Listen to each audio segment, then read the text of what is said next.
Hey guys, this is episode 27 of the Rugby Recap. You have myself, Rugby H, as well as the Kiwi lads. First of all, how are you doing? I'm doing very well, mate. Rugby World Cup final just around the corner. Of course, a lot of nerves setting in for fans all around the world. We've got a third place playoff game, though, to look forward to in the near future. England versus Argentina is going to be a great match. Could be an intriguing one. I feel like there is a chance for both of these games that they could go either way, although the biggest favourite of the weekend are England going into their contest. Yeah, you can definitely say it's the English, I'd say, going off their performance, against the Box in that semi-final. I think England's definitely, I'd say, seen as the favorite, but yeah, you never know. The Argentinians can definitely, kind of give them a fight. Hopefully, better than what we saw in that semi-final against the All Blacks. But yeah, it'll be an interesting battle no matter what. I guess obviously, with this third and fourth place game. I mean, both sides made a few changes, to their team. I think probably the notable one for the English, I'd probably say, is Underhill at number 7, replacing Courtney Laws in terms of that kind of loose forward trio. And then yeah, I mean for the Argentinians, I mean they've stuck with Kubele, I guess, at number 9. Well, they've gone back to Kubele number 9. They've gone with De La Fuente number 12, so kind of replacing Choco Barris, who's normally there. But yeah, besides that, they haven't really made as many changes. But yeah, what's your thoughts on the game overall? I'm still confused at why George Ford doesn't get the start at this point because they've Yeah, made so many other yeah, changes in I that agree. back line. Henry Arundel going out onto the left wing, Freddie Stewart getting the opportunity at 14, and then Marcus Smith at 15. It seems like the perfect time that if you were going to mix it all up, maybe you do give Ford that nod to start at number 10. They are sticking with Farrell once more. I assume that we will see a little bit more of a kicking game, similar to what we saw in their game up against the South Africans. But they'll be up against a Pumas side that, even though they'll feel wounded from last week's semi-final, for them to have gotten that far in the competition, I feel like that is still a massive plus for Argentina overall. They've gone with a strong side, like you mentioned, couple little changes here and there for them, but overall pretty similar starting lineup to what they have used in the past. Last time these two sides played, Argentina scored 1 try, England scored 0. So I'm Yeah. curious to see whether or not the English will be able to be more aggressive in this contest and maybe score themselves a few points on the board. But yeah, with Owen Farrell at 10, I feel like that's the big question mark for England at the moment. Who do they go with going forward? Do they want to stick with Farrell? Do they want to give Ford the chance? And then what do you do alongside it in that backline? Because in that game up against the Springboks, I don't think it worked too badly at times, but there's no point having the world-class marching at 13 if he doesn't get to touch the ball throughout a fixture. Yeah, no, I agree. I mean, you got to kind of move forward, in the sense where you're going to go forward, and it's just yeah, it's interesting. It's a dilemma that England now have to kind of think of, because going even past this World Cup, they're going to have to think: do we stick with Owen Farrell here, or do we kind of give forward Yeah. the reins in terms of that 10 jerseys? So yeah, it's a good dilemma to have. Obviously, you always want to kind of have competition in every place, so it's good to obviously kind of have that debate. But yeah, I mean, look, in terms of this game overall, I think it's going to be interesting because these two sides did face off in the group stages, and again, in that game, the English did have a red card through Curry, and the Argentinians weren't able to take advantage, and the English still prevailed. And of course, Ford was the main man to kind of get the English through that game. So it's gonna be interesting to see if Owen Farrell can make this a similar impact to what we saw in that group stage game. But I mean, from an Argentinian perspective, I do think they can definitely they'll look to obviously get a few more tries. I think in this one for sure. I think these games. I mean, I could be wrong in saying this, but I feel like this is gonna be a very high scoring game. I just think it's one of those where it's a third and fourth playoff game. I can't really see it being low scoring. Normally these games are kind of a good fun to watch, but I guess in terms of the ones to watch players from this, who's kind of the key player you look out for from both sides? For Argentina, I think Juan Martin Gonzalez in that loose forward trio has shown just how dangerous he can be when given space, opportunities out wide. He will be possibly running at a new winger for the English, seeing as they have made those switches of Johnny May as well as Elliot Daly, both getting taken out of the side. So it makes you wonder in terms of, I know I've already brushed on that English selection, but do you think maybe they got it wrong in that semi-final and perhaps they've realised that and now they're going with those other guys that could have been those X-factor players that they needed to get those few extra points? We've got to remember England only scoring 3 points throughout that second half, they got themselves quite a few drop kicks the last time that they did play up against Argentina. So if Ford was in the starting lineup, I would have gone with him. But in this case for England, I'll be honest, I feel like that combo in the midfield, when you look at Tuolangi and Marchant, it is just hard not to think that they're going to have a solid performance. Like Manu Tuolangi, I think, is playing some of his best rugby at the moment, which is fantastic to see because he did suffer so many injuries back to back to back as he was trying to build his way back into international duty. There was that one game that I think he actually injured himself scoring a try, which is quite impressive. I remember that. It was against, I think it was actually against the Box. I think it was actually there for that game.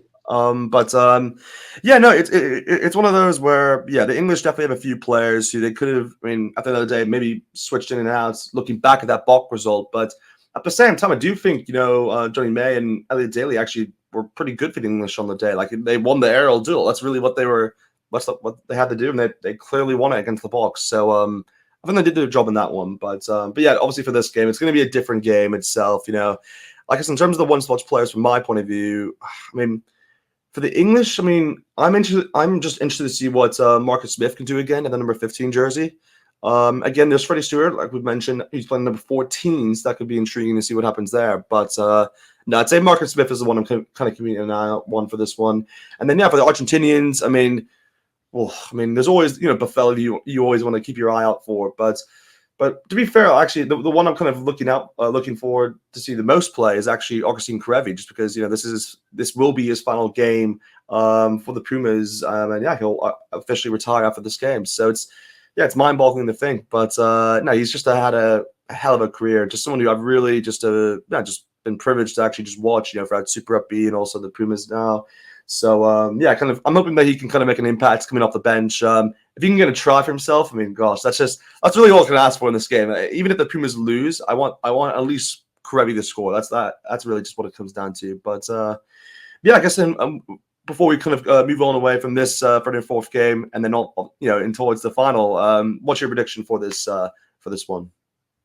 It's a weird one, isn't it? Because there is a chance that if either of these sides run away with the game, it would be England. I think everyone would agree in that regard, or it's going to be a gritty, grindy Argentine close game. But I do think with England making those changes, like they've got nothing to lose at this stage. They just need to play what rugby they have throughout the group stage. They showed that you don't have to play pretty rugby per se, but you need to play rugby that gets you the win. And they all but did that in their semi-final. They were able to do that up against the Fijians. A lot of close games for England throughout the important fixtures. So I'm going to say that England win this one by 6 points. I think it's going to be a good, hard-fought contest. Okay. And I'll say probably about 26 points to 20, somewhere around there.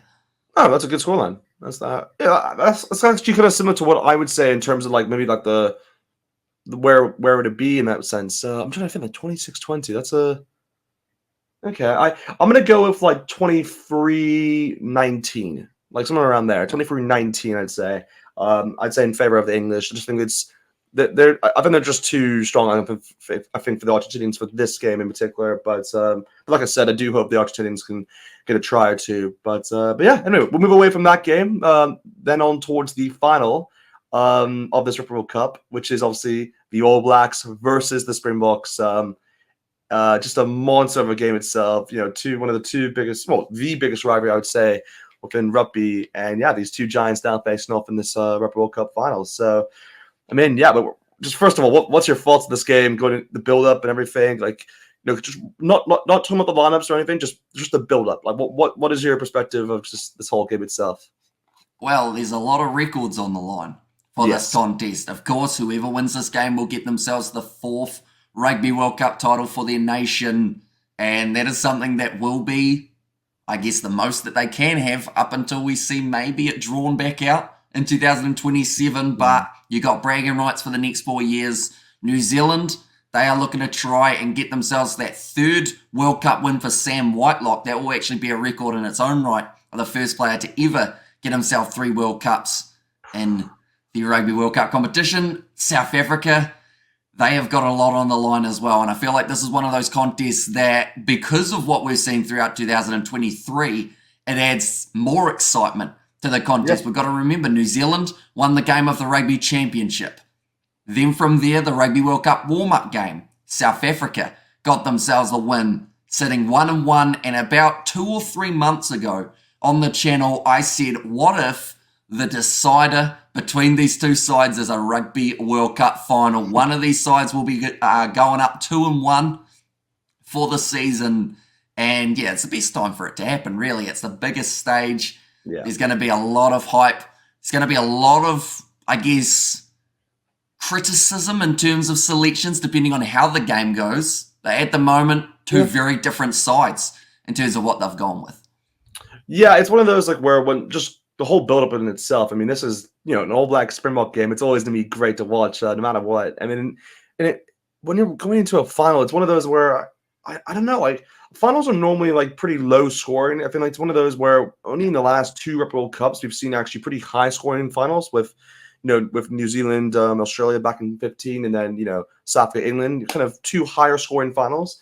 But before then, it's not really. There hasn't been a lot of high scoring games. It's really only been, they haven't gone past like the 20 mark, if that makes sense, in terms of one of the sides. So yeah, it's going to be interesting to see what happens here, because this is going way back, but when these two sides did face off in 1995, it was what, like 15-12. So it's not really going to be a I don't know, like, do we expect the scoreline like that, where it's like this game is based off penalties and drop goals, or do we expect these sides to kind of be a bit more flashy in the way they kind of approach this game? But no, I think overall, just really excited. As a Bok fan myself, I'm over the moon really just to watch this game. This is, I think what every Bok fan dreams of, really. Just you want to go into this final, you want to play against the All Blacks. This is, I think it's the same really from an All Black perspective. You want to play the best, and you want to kind of even though we're kind of like an old rival, it's always, there's a lot of respect there, and it's one of those where just going into this game, it's going to be great. I just can't wait for it. It's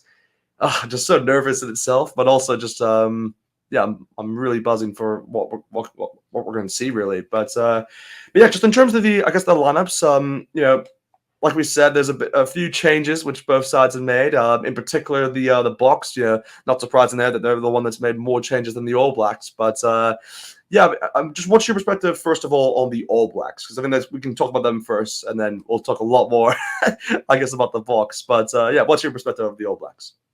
No real surprises. I don't think in that starting lineup for the ABs, pretty much going with what has worked for them throughout this Rugby World Cup. Mark Talia or Lester Fainanuku was the talking point out on that left wing. They have stuck with Talia after his sensational performance up against Argentina. 4-pack wise, they did make that switch back of Brodie Retallick into the starting lineup, so Sam Whitelock to bring his experience and that little bit of an edge off the bench. Now, we do need to mention the All Blacks going with the 5-3, deciding to stick with what they have throughout this Rugby World Cup. The last time these two sides went head-to-head, and when the Springboks went with that 7-1, the All Blacks had actually gone with their first ever 6-2, and it didn't work in their favour. They've decided we need to have that extra back, and to be honest, in this game, we will talk about it a little bit later on, but I'm wondering whether or not the 7-1 was a mistake in this contest. Whoa. And I'll get into why later on, but first of all, your opinion on the Springbok side. Yeah. Are you happy with the 7-1 split for this contest?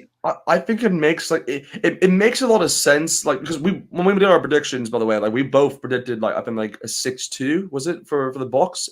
Did we predict for 6-2 or 5-3? I think I might have been 5-3. Oh no, because I had Dwayne Vermeulen. 5-3. Because I think I was 5-3. You might have been 6-2.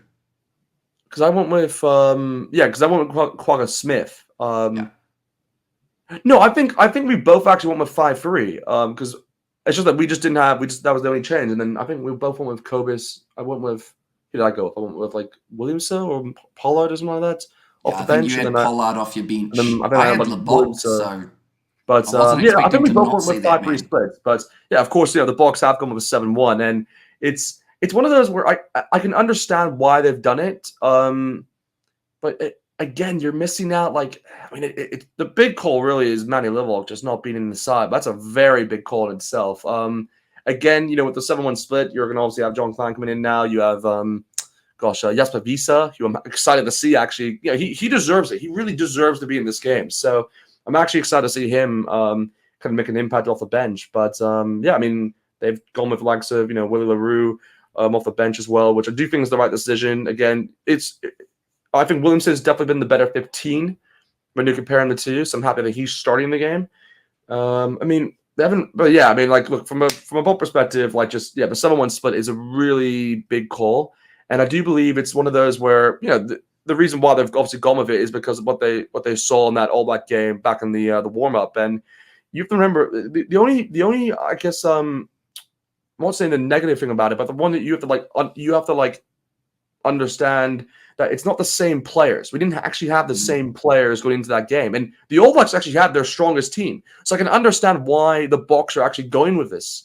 But it's one of those where it's not the same Bok team that had the 7-1 split back then, because there was the likes of Andre Sazen, there was Kid Moody, there was I think Willie LaRue maybe even started in that game. There's a few like ins and outs in that game compared to what we saw here. I mean, like, if I'm not mistaken, it was Flapper Clerk and Manny Livok who started in that one as well, instead of what we see now. So there's a lot of changes from a Bok perspective, but again, you know, a 7-1 split with this side, like, it's definitely something which I can see working, just because it's such an experienced team overall. I mean, this is probably the most experienced, I think, Springbok lineup we've ever had in a World Cup final. So it's yeah, look, it's going to be interesting to see what happens here. But I'm definitely in favor of the 7-1 split. I think it's one of those where you go full out, you go all in. I think this is the perfect time to do it. Like, it's one of those where they haven't gone with a 7-1 split so far in this World Cup. So if they're going to do it, then yeah, why not do it in the biggest occasion? So, but yeah, obviously, let me know your perspective of it. Why do you think the 7-1 split is not the right idea to go with, or why do you think it may backfire, to say the least? Well, of course, 7-1 split, currently 50% winning rate for the Springboks. They did go with it in the Rugby World Cup up against the Irish, who they were defeated by. That bench didn't quite have that same impact that they would have liked. That is something that I think quite a few people have forgotten. Of course, record margin over the ABs with that 7-1, but the defeat to Ireland earlier on in the Rugby World Cup. The reason I say that it may not be as effective as they like is if they play like they did up against England, that's not going to tire out the All Blacks. They need to run that ball a lot more. But my concern is the fact that they've taken Marnie Libok out. That gets rid of your running game. Handré Pollard is not going to get those same running meters as what you would see from Marnie Libok, which means if they go to that kicking boot, up and unders, it's supposed to be wet as well, so I think that will play impact in terms of how the Springboks do play. And then if the All Blacks are still fresh near the end of the game, I don't think it will have that same impact as what it did have in that first warm-up game. So I'm a little bit concerned about whether or not they can fatigue the All Blacks to the extent that they want them to be, so that they can then get the most out of that 7-1. Because you look through at that All Blacks bench, of course, you got Sam Whitelock. You look at who's in the starting lineup, Barrett and Retallick. They've both got gas tanks that seem to go about a mile deep, so they shouldn't be too bad off in there. Sam Cane's shown that he can make 25 tackles in a game and still be rearing to go for a little bit longer. But I would have loved to see Marnie Libok. Like you mentioned, that warm-up game of the Rugby World Cup, Faf de Klerk, Marnie Libok, that was the combo that was causing the All Blacks issues because of Libok's unpredictability. Kane and Moody, that was one of the best games we have seen from that man in a Springbok kit. He destroyed Rieko Ioane. And I don't say that lightly, but he did. Ioane was non-existent. And now they've switched it. They've decided instead that they want to make those little changes. And don't get me wrong, it's going to be a great game either way. I just wonder whether or not that little bit of extra back cover could have been crucial for the Springboks going forward. I'll probably look like an idiot if it does work extremely well. But I'm willing to do that, to put that point out there of it's only well and good having those extra forwards if you're going to bash the All Blacks up in that first 40 minutes, take them into deep water, and then go for the jugular in the second 40. Yeah, it's one of those where I think with the Boks approach here, the only kind of thing that kind of worries me is that I actually would have rather gone with a 6-2 split in this situation. I think that's what I would have gone with. And I would have not actually gone with John Clean, because I actually think that you want to have Abed Smith and Freckle Mostert for the whole game entirely, or at least switch one of them out for RJ Snyman. Like, I think those two are they're so crucial towards what the Boks do in terms of the set pieces, particularly from the lineouts. So I just think, but you'll wonder in that case, both of them. Is it because of the fatigue that's starting to set in from playing week in, week out of close matches? We've got to remember the Springboks, they've had 2 wars back to back, one up against the All Blacks are the rested. French they're and one up rested. against the English. yeah. So does that start to impact it? Eben Etzebeth looked like he had been more gassed in that last game than we've ever seen him. He got taken out extremely early. Yeah. So it's fascinating. It's one of those where I just wish, like, if they put John Clean, obviously, if they didn't, I would then put, I'd probably go over scrum half, because you got to. I wouldn't put Libok on the side either way. I think you just got to cover at least just for one position. I think scrum half would make the most sense. But look, at the end of the day, I feel good with what they've gone with in terms of that 7-1 splits. I mean, again, I understand obviously the reason why it could not work. Obviously, with not having Libok in there, obviously means that they're not going to be playing the same style of rugby. But at the same time, the conditions of the game is fully in favor of Pollard. Like, it's 100% in Pollard's favor compared to Libok. And we saw that particularly in that England game where Pollard he can play within rain. It's with ease, and it's not going to really affect this game. So it's one of those where it's going to be fascinating to see what happens. Again, from an All Black perspective, they had a lot of their players. They scored they're up 23 points or something. I can't remember the halftime score, but they were up by a good margin at halftime, which kind of allowed the All Blacks to obviously rest a lot of their players going into that second half. And we saw a lot more changes than normal because Ian Foster normally just likes to stick with his players for most of the game and give Mackenzie and Christie, for example, 5 minutes before the game ends. But in that one, they give him a lot more minutes. So it's good to have more. They're not going to be what's it called? With fatigue, really, at the end of the day. That's the most important thing going into it from an All Black perspective. But yeah, no, from the Boks, I just think it's one of those where the Boks they got the experience, and they have it over the All Blacks. They've been in a World Cup final more recently than these All Blacks, and that's what's going to help them. I think they're not going to have that barrier, I think, over them where they know exactly what they have to do. They've been in this situation before. They have the experience. And it's one of those where the All Blacks, they have a younger squad going into this game. It's weird to say that because you would assume with the Boks, like they have a few players in there. They have Curly Lorenza. They got I'm trying to think who else is young in this starting lineup. There's not really a lot. He's literally the only young. Oh, I mean Williamson. There's Williamson as well. He's somewhat young, I guess, for what it is. When you compare the rest of the team, I mean, there really isn't a lot of young players in this team. It's really just all experienced. And at the end of the day, experience is what kind of wins rugby games. That's kind of what it comes down to, in my opinion. And the Boks have that over the All Blacks. So that's really the advantage which I think the Boks have going into this game. But I'd even say more than the 7-1 split, actually. I think that's really it's just the experience. That's what I believe could prevail in this one. But no, look, it's just gonna be a great game. I mean, in terms of, I guess, the ones to watch, kind of who's kind of keeping your eye out for both sides. We'll do for both sides, obviously. So who's kind of in your radar, at least. See, for the All Blacks, I think that loose forward trio is going to be so crucial. So Ardie Savia, of course, they want him to step up like he has over the last 2 weeks to be able to really perform. Cody Taylor at line-out time, going to be massive for the ABs, I would think. It's going to be also a huge amount of pressure. I feel like out of everyone in this All Blacks side, the player who's going to have to be on the absolute A game is Nepo Lolala, because he is going head-to-head with Oxen Shannon. We saw what he was able to do when he made his way off the bench. For the Springboks, he will be the only Springbok player to, of course, play in every single game of this World Cup. So a massive achievement for him. I think he got a sponsorship for free cake for a year or something I saw on Instagram, which is pretty awesome. I wouldn't want one of those. But yeah, I think those are a couple of the key players for the All Blacks. For South Africa, there are so many crucial elements in this team. I want to say Cheslin Colby, but at this stage, we don't even know if he's going to get the ball. I was going to say, wingers don't really normally impact a final. Like when it comes down towards history. Look at 2019, though, eh? No, but last Cheslin Colby run. But that's the one game you can kind of go back to. It's before then. Pimpy also scored, didn't he? Yeah. But it's one of those where it's not like it does. This is going to be a tight game. I think it's going to be a really close game, and it's one of those where even when it comes down towards the scoreline, I'm like, I don't even know what to think. Is this going to be a really low scoreline to what we've seen in the past, or do we have a very high scoreline? It's going to be fascinating because the Bok defense is it's done pretty well throughout this Rugby World Cup. In terms, well, that's what they're known for. The block defense is like I guess the what's it called? The line speed is up there as one of the best in the world. But again, the All Blacks are one of the best in terms of breaking down teams.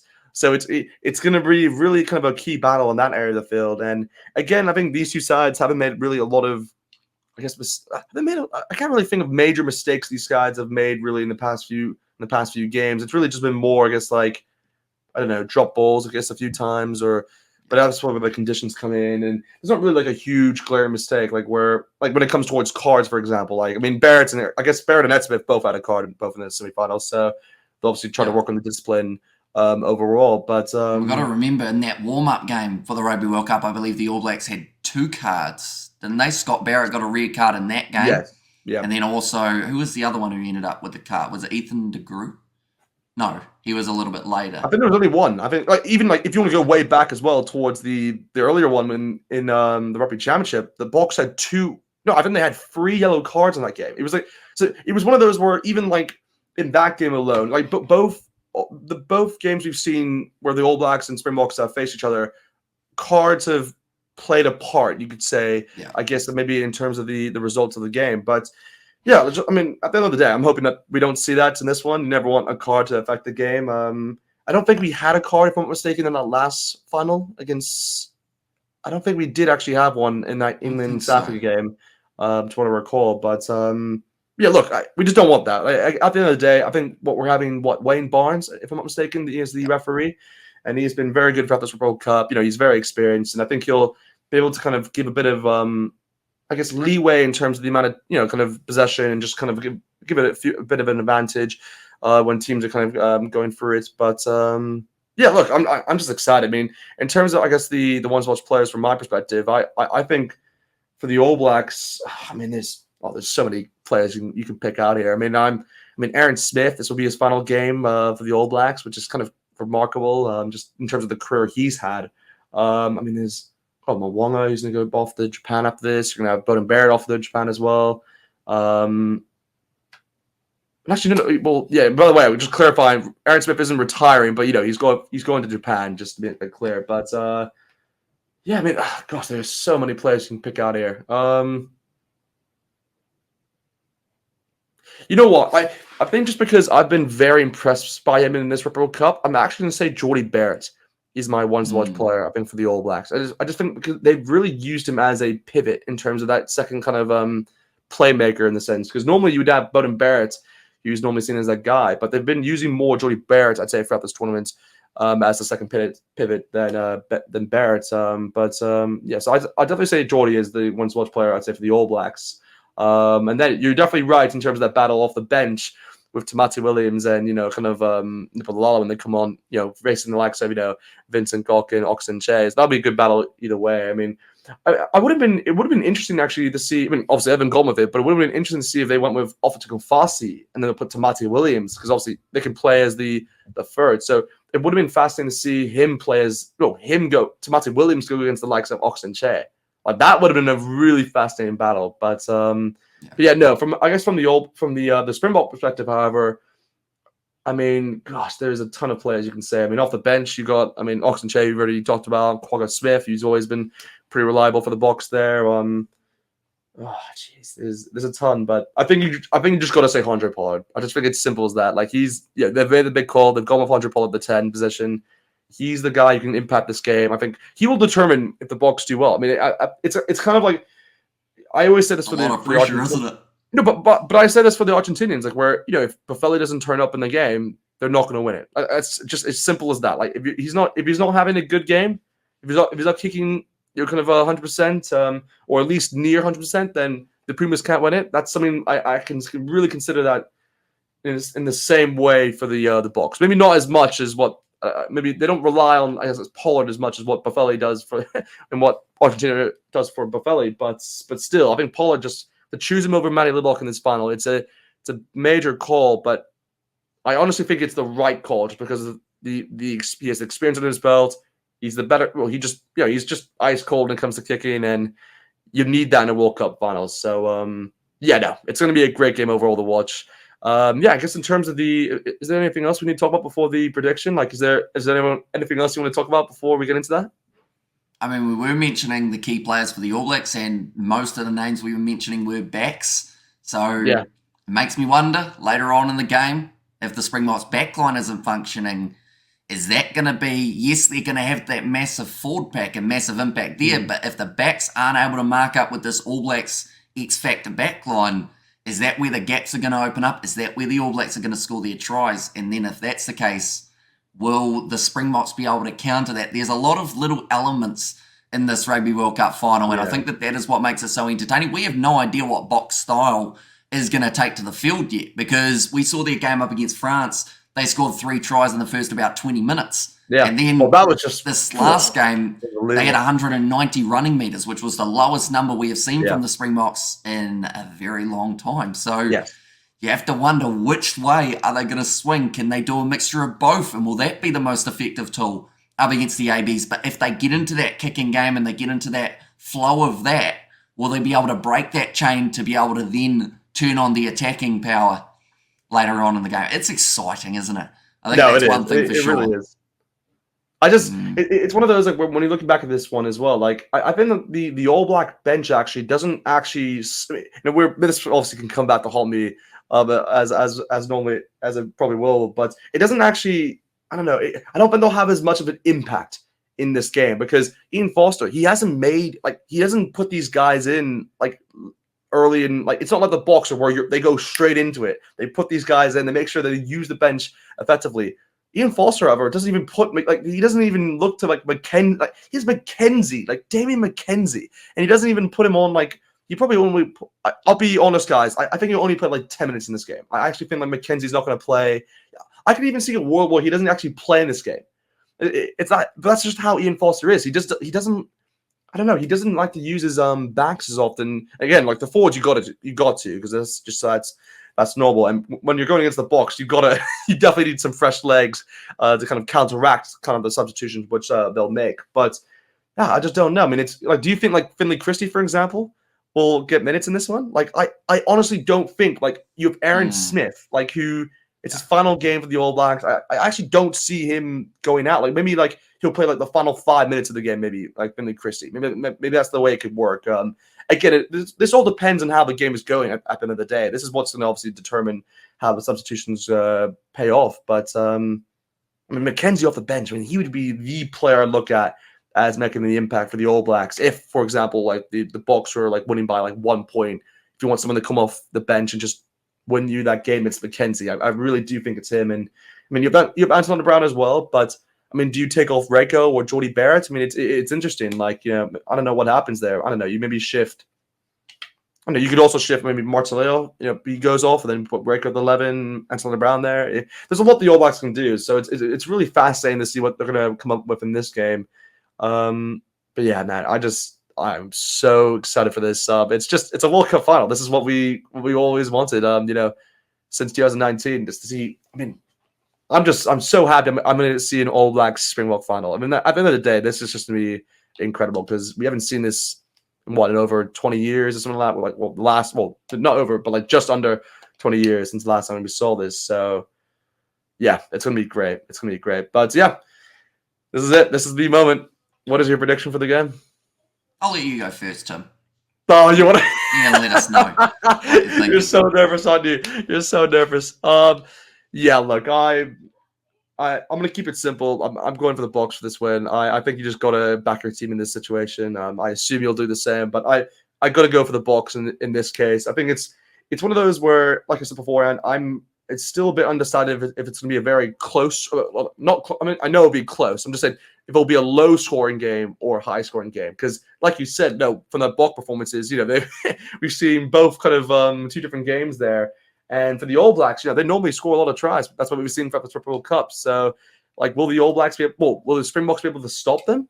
You know, it's going to be interesting. But I guess, you know, I mean, the only game we were actually seeing the All Blacks being stopped in that sense was against the French in the opening game. But they still scored, I think, was it 2 tries in that game? I think Mark Slayer got 2, if I'm not mistaken. So, yeah, look, I can't see the All Blacks just, like, I'd be very surprised that the All Blacks don't get, like, 2 or more in this game in terms of tries. I'd be very surprised, because I mean, that's just impressive if the Springboks are able to hold them down that well. But yeah, I think this game will be like I'm going to say, gosh, it's going to be close.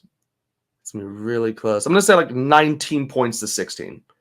I've been like, it's one of those like where it's not like high, but it's like, I can see like at least like 2 tries, for both sides. Like, I don't know if it's like 7. Like, let's just say if both teams get 2 tries in this game. Let's just say that. So like maybe it's like 7-5, maybe one conversion's missed. You never know. Let's just say 12, and then you have 15, and then I don't know, 18. I mean, it could be 8. Oh my gosh, there's actually a lot of ways this is going to happen. You know what? I'm actually going to switch it. I'm actually just going to put it a bit higher because I think that we could have a bit of a higher thing in this. So instead of I said what I originally just said, 19, 17. I said 16. I think it was 16. I said 19, 16. I'm now going to go with 20 to 18. I know it's very slightly, it's just very slightly, but I just think it just could be very slightly more maybe in terms of what it is. But yeah, no, I'm hedging my bet towards the Box. Yeah, let's just hope it happens. But look, at the end of the day, I'm actually really just, if the All Blacks win, I'm not going to be as frustrated because, again, it's a Southern Hemisphere opponent who's winning it at the end of the day. And, a lot of these guys I do support in Super Rugby. So I'll be very, kind of happy for them. But, yeah, again, it's the Box. They can prevail. This will be the, they get that 4th Rugby World Cup. They would join the All Blacks and becoming the back-to-back champions. So, well, the second back-to-back champions. So, yeah, there's a lot of records to be beating here. But yeah, what's your prediction, man? What's your prediction? Well, at the start of the Rugby World Cup, I predicted a Springboks All Blacks final, as you know, in terms of our overall selections. And in that prediction, I predicted the Springboks to win 24 points to 22 over the ABs. Okay. Now, some of those predictions that I've done throughout the World Cup have actually been quite close, which is weird because normally I'm a mile off. So it's been a weird feeling getting kind of close. I'm actually going to switch my answer, though. Okay. I feel like, I'll be honest, that last Springboks performance makes me concerned in terms of whether or not, with that change of Pollard into 10, whether we are going to see a high-scoring performance from the Springboks. I want to be proved wrong. I want to think into this game that the Springboks aren't going to look to attack, and then they come out all guns blazing, flying at the ABs. I want to see them really show off their running rugby because they've got the potential to do so. You look through at that back line, Jesse Krill, he's been in some sensational form throughout this Rugby World Cup. Touched the ball once in that game up against the English. Cheslin Colby, the quick-stepping, elusive winger, going head-to-head with Will Jordan in this game. I don't want to see him just tackling. I want to see him running the ball as well. So, in this one, I'm changing my answer from the Springboks winning 24 points to 22. I am going 30 points to 20 in favour of the ABs. That's a high scoreline. Okay, wow. It's a high scoreline, but I honestly feel like if the All Blacks do show off that attack that they've got, I see the Springboks getting a few threes along the way, hence the sitting on the 20, but I still think the Springboks will be able to score themselves tries in this contest, and I hope that they do. But if they go into their shell, we could see the All Blacks just slowly keep on increasing. Yeah, I It's understand. that whole scenario of competing the 7-pointers with the 3-pointers. And we saw Argentina. It was all well and good them getting 2 3-pointers, but then the All Blacks scored, 40-something points alongside that. So, yeah, I want to see the Box attack. And I feel like that scoreline, I'm hoping, will fire up, I don't know, some sort of weird thing in the universe that makes them play that aggressive rugby. And like I said, I'm often wrong. I want to be wrong. I want to see them do well. So 30 points to 20, favour of the All Blacks. Let's see if that lights some sort of fire that gets them well and truly firing for the World Cup final. No, it's been a great match overall. I mean, we're just both excited for this one. Again, we'll be doing a review, of course, no matter what, after the World Cup final is taking place. But yeah, also let us know in the comments what you guys think. Just let us know your predictions below. Who do you guys think will win? Who will win this key battle between these two great sides in terms of this Rugby World Cup final? Like the video, guys. Subscribe to our channel. And yeah, we'll see you guys next time.